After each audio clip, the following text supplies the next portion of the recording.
A democracy is a political system in which the people periodically, by majority vote at the polls, select their rulers.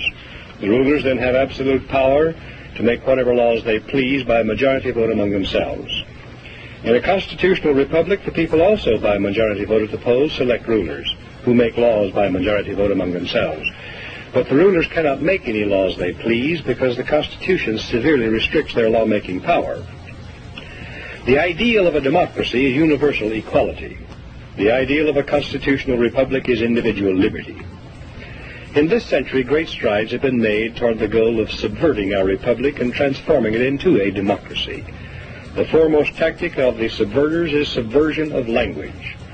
By calling America a democracy until people thoughtlessly accept and use the term, totalitarians have obscured the real meaning of American principles of government. Writers of the Constitution were anxious to safeguard liberty against dictatorship, monarchy they called it.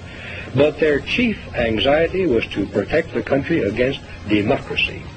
Edmund Randolph, delegate to the Constitutional Convention from Virginia, said the general object of the convention was to provide a cure for the follies and fury of democracy. Elbridge Gerry and Roger Sherman, delegates from Massachusetts and Connecticut, urged the Constitutional Convention to create a system to eliminate the evils that flow from the excess of democracy.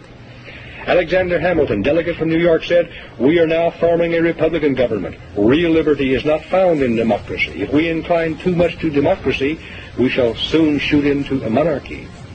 John Adams, one of the giants of the American Revolutionary period, said, "Democracy will envy all, contend with all, endeavor to pull down all. And when by chance it happens to get the upper hand for a short time, democracy will be revengeful, bloody, and cruel." America was founded not as a democracy, but as a constitutional republic. We pledge allegiance to the republic, for which our flag stands, not to a democracy. The Constitution requires a republican form of government for all states, but does not mention democracy, and neither does the Declaration of Independence or the Bill of Rights.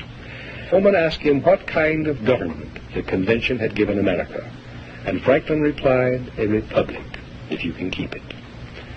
Very old and very wise, Franklin saw through the mists of time to the day when Americans might trade their freedom in a constitutional republic for the promise of government guaranteed equality and security in a democracy. And beyond that, to the day when democracy inevitably degenerates into dictatorship, guaranteeing nothing but poverty and serfdom for the people it robs and rules.